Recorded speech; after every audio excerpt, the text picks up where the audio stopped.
बड़े ही भारी मन से राजस्थान की सबसे बड़ी दूसरी दुखांतिका में मृतक परिवारों को ढाढ़स बंधाने और उस गांव का विजिट करने और अपने मित्र और सहयोगियों से मृतक गरीब परिवारों को आर्थिक सहायता देने के मंतव्य के साथ मैं यहाँ आया।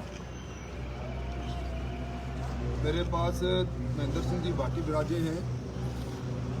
इन्होंने मृतक परिवारों की सहायतार्थ 11 लाख रुपए देने की घोषणा की है, जो हम आज ही इनको देंगे। मैं मेरी तरफ से भी 11 लाख रुपए मृतक परिवारों की सहायता के लिए आज देकर जाऊंगा। एक मेरे मित्र हैं, प्रसिद्ध उद्योगपति है मेघराज सिंह जी, उनसे भी मैंने अनुरोध किया है, वो भी अभी थोड़ी देर में आएंगे और वो भी प्रत्येक मृतक परिवार को 1-1 लाख रुपए की उन्होंने अच्छा प्रकट किया, वो 1 लाख रुपए देंगे। अफसोस इस बात का है कि दुखांतिका को हुए 9 दिन गुजर गए। प्रदेश के मुख्यमंत्री का एक संभाग है, उनका गृह जिला है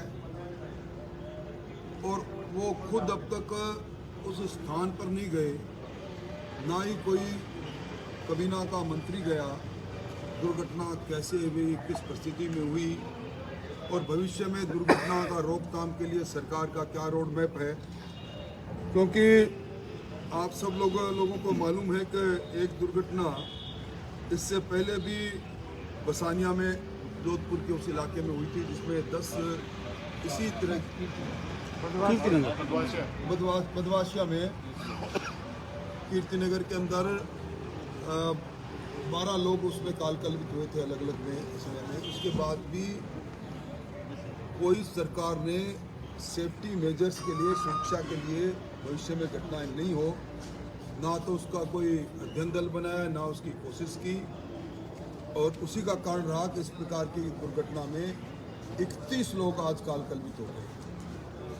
सबसे बड़ा एक्सप्रेशन ये है कि जब कोई गैस का सिलेंडर गैस की कंपनी से बाहर निकलता है तो उस पर टैग लगा रहता है, उस पर साफ ये अंकित रहता है कि इस गैस का इस्तेमाल इतने दिनों तक किया जा सकता है।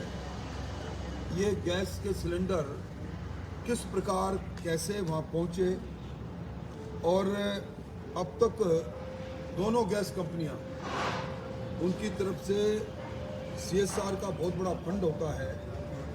मेरे खुद के निर्वाचन क्षेत्र में HPCL ने 30 लाख रुपए कोरोना में दिए थे। इन मृतक परिवारों को सहायता देनी चाहिए कंपनियों को। मैंने जिला प्रशासन से कल भी बात की है, दबाव बनाए, हम भी दबाव बनाएंगे और कम से कम 1 करोड़ रुपए प्रति परिवार को CSR फंड में गैस कंपनी के द्वारा दिया जाना चाहिए। मुख्यमंत्री जी से हमने मांग की है, इससे पहले जो घटना हुई थी उस घटना के अंदर सिर्फ आगजनी हुई थी, सामराव की घटना, उसमें 5 करोड़ रुपए तत्कालीन वसुंधरा सरकार ने दिए। इस घटना में आगजनी के साथ साथ 31 लोगों का जीवन लील गया है, तो कम से कम 20 करोड़ का पैकेज इसमें उनको अनाउंस करना चाहिए राज्य सरकार को। प्रत्येक मृतक परिवार को 50 लाख रुपए और घायल को 25 लाख रुपए देने की हमने मांग की है। कल धरना भी चला, परिवार के लोगों ने। आज वहाँ 4 डेड बॉडी कल तक थी, 2 और 6 डेड बॉडी हो गई, और परिवार के लोग 8 डेड बॉडी हो गई। प्रधान साहब कह रहे हैं मैं अपने आप को करेक्ट करूँगा, और उसके बाद भी किसी प्रकार की कोई कार्रवाई अब तक जो पैकेज के अनाउंसमेंट के लिए जो संघर्ष समिति बनी है उसकी तरफ से कोई कार्रवाई नहीं हो रही। इससे बड़ा दुर्भाग्य कुछ हो नहीं सकता। तो भारत छोड़ो यात्रा के अंदर मुख्यमंत्री जी मशगूल है, तो यहाँ जो दिल तो टूटे हैं, दिल जोड़ने के लिए उनको अपने इलाकों के लोगों से दिल जोड़ना चाहिए। उस यात्रा में इस मुंगरा गांव तक आते तो शायद बहुत अच्छा रहता, पर वो नहीं आए। मोटे तौर पर सरकार पूरी मशगूल है 4 साल के जश्न में, और दुर्भाग्य है कि इतनी बड़ी त्रासदी के बाद आज अल्बर्ट हॉल पर एक सांस्कृतिक संध्या के अंदर भारत जोड़ो यात्रा के 100 दिन पूरे होने का सेलिब्रेशन कांग्रेस की सरकार कर रही है।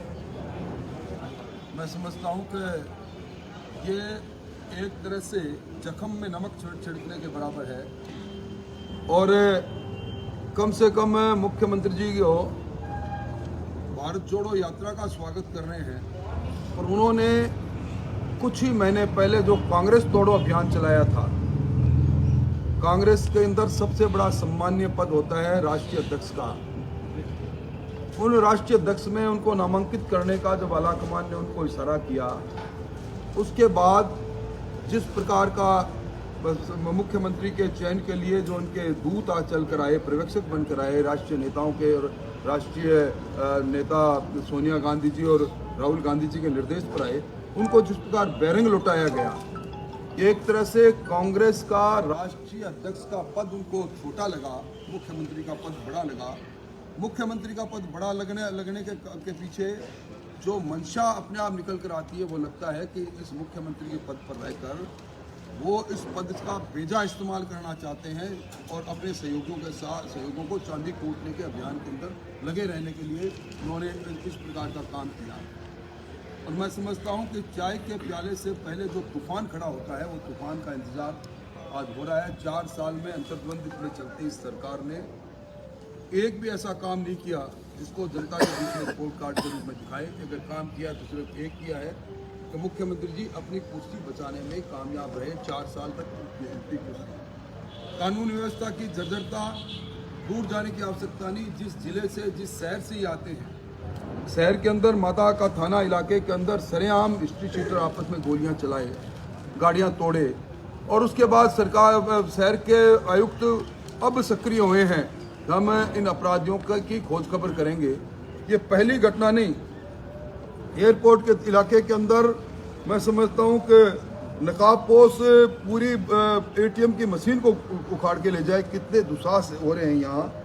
और इस हैंडीक्राफ्ट बिजनेसमैन के घर 10 करोड़ की डकैती और जोधपुर में फलोदी में दिन दहाड़े 81 लाख की लूट, ये सारे सवाल इस प्रकार के हैं कि राजस्थान में कानून और कानून की व्यवस्था समाप्त हो गई है।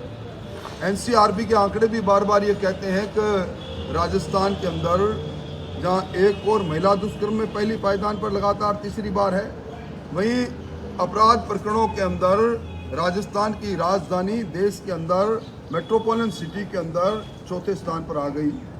कोई बड़ा शहर भी सुरक्षित नहीं है। और जिस प्रकार जब कभी भी आपदा आई, कोरोना की आपदा के अंदर केंद्र सरकार के जितने भी कदम थे उनके साथ उनको अपना बताकर अपनी पीठ थपथपा रहे हैं। पर अभी लंपी की बीमारी के अंदर सर्वाधिक गोवंश की मौत यहीं हुई।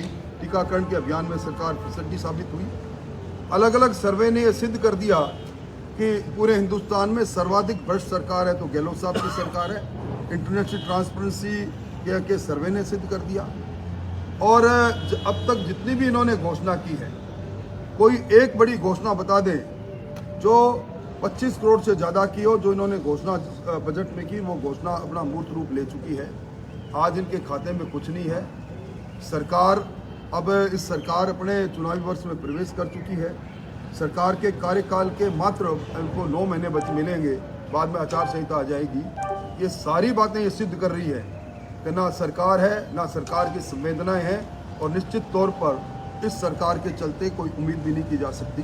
मोटे तौर पर मुझे मोटी मोटी बात ये कहनी थी, आप सब लोगों को तकलीफ दी। और मैं समझता हूँ कि आज जिस सामाजिक काम के लिए हम आए हैं, हमने इसके अंदर ये पधारे साहब मेघराज सिंह जी आए हैं। मेघराज सिंह जी हमारे समाज के बड़े भामाशाह हैं इस दुखांतिका में। इसमें कोई राजनीतिक दल भी नहीं, हम सब लोग इसके अंदर दुखी हैं।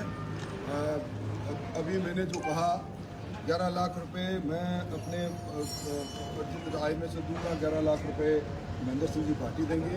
और मैंने अनुरोध किया, प्रार्थना की है मेघराज सिंह जी से कि आप भी इस त्रासदी के अंदर, मेघराज सिंह जी 31 लोग की डेथ, 32 आप भी इसके अंदर सहयोग करें। 1 लाख भी बच उनको आप इधर आते। तो मेघराज जी का जो खुद के अर्जित आय में से प्रत्येक परिवार को 1-1 लाख रुपए मेघराज जी मृतक प्रत्येक मृतक को मृतक हम सब लोग तो वही जाएंगे। राठौर साहब ये बताएं कि राजस्थान सरकार के कैबिनेट मंत्री राजेंद्र गुड़ा ने भी कहा है कि ये जो राशि दी गई है मृतकों को बेहद शर्मनाक है। मुख्यमंत्री निश्चित तौर पर कल भी मैंने कहा ये संवेदनहीनता की हदों की प्रकाष्ठा है। जब कभी भी एक नहीं, मैंने पहले कहा समराऊ के मामले के अंदर तत्कालीन सरकार ने 5 करोड़ रुपए दिए थे। अभी जो उदयपुर की घटना के अंदर भी बड़ी दर्दनाक घटना थी, कन्हैयालाल के परिवार को भी लगभग 30 लाख की सहायता दी गई थी। जब कभी भी इस प्रकार की घटनाएं, मैं उनका जिक्र इसलिए नहीं करूँगा, मैं किसी पूर्व में दी गई सहायता का विरोधी नहीं हूँ, परंतु सिर्फ 2 लाख रुपये ये बहुत कम है। और इसके अंदर क्रिमिनल नेग्लिजेंसी का मामला है। इन गैस कंपनियों के विरुद्ध में क्रिमिनल नेग्लिजेंसी 304 मुकदमा दर्ज होना चाहिए और इनके CSR से पैसा